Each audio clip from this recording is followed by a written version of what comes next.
And welcome back. There's been a lot of questions and confusion about who gets what government benefits during the COVID-19 pandemic. So what I thought I would do here is clear it up on different scenarios and what benefit you can apply for. The government has put in a new benefit called the Canada Emergency Response Benefit. And here's how this one works.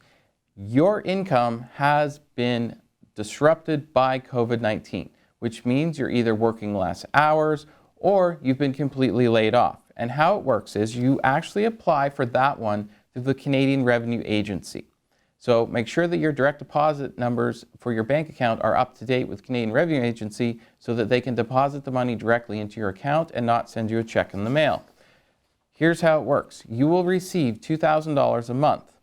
You can start applying on April the 6th through the CRA's website. You can also apply via phone. After you have applied, the money will get to you about 10 days later into your bank account by direct deposit, or they will mail you a check, which will then take up to 10 days to get to you. How this works is the following. You will be paid $2,000 every 4 weeks for 4 months, and you will be able to get that benefit until October 3rd, 2020, before they have to go back and reauthorize that part of our COVID-19 response for people who are having economic hardship. Now, the other part of this is you've been laid off or you've completely lost your job and you're eligible for employment insurance.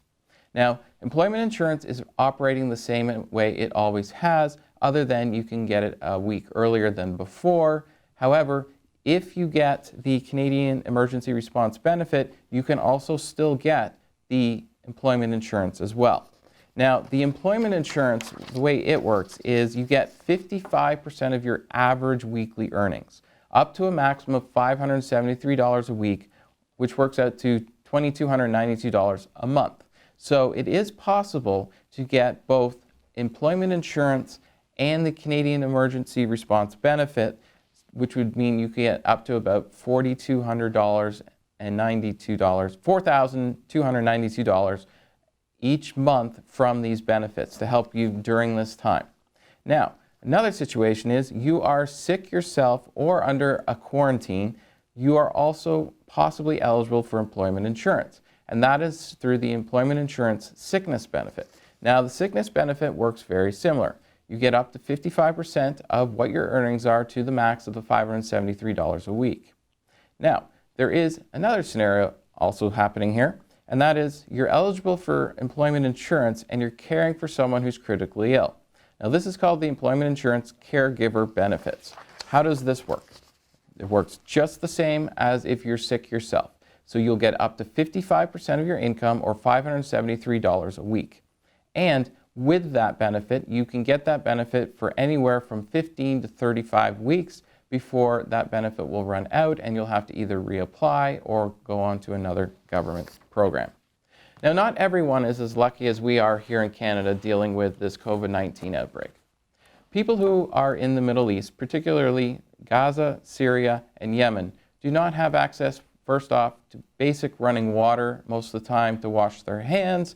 They're in war-torn countries. There's over 1 million refugees just in Syria alone. These countries are having problems that go well beyond whether or not they can pay their rent or their mortgage this month.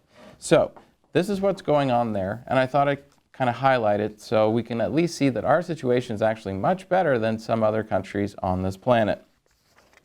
When you are in a refugee camp, it's very hard to social distance 6 feet apart when you have families crammed into tents and you're talking about a large amount of people crammed into a small area.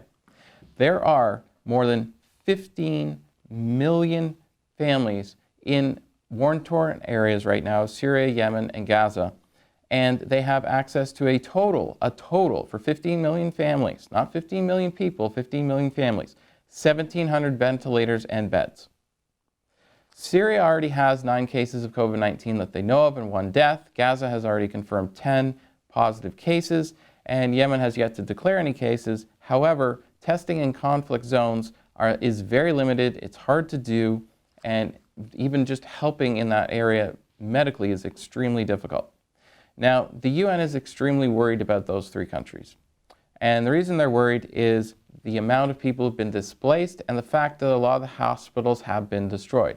Just in Syria alone, in the northern province of Idlib, 80 hospitals have been destroyed by bombings.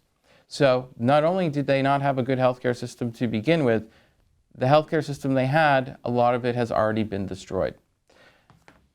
We will be right back.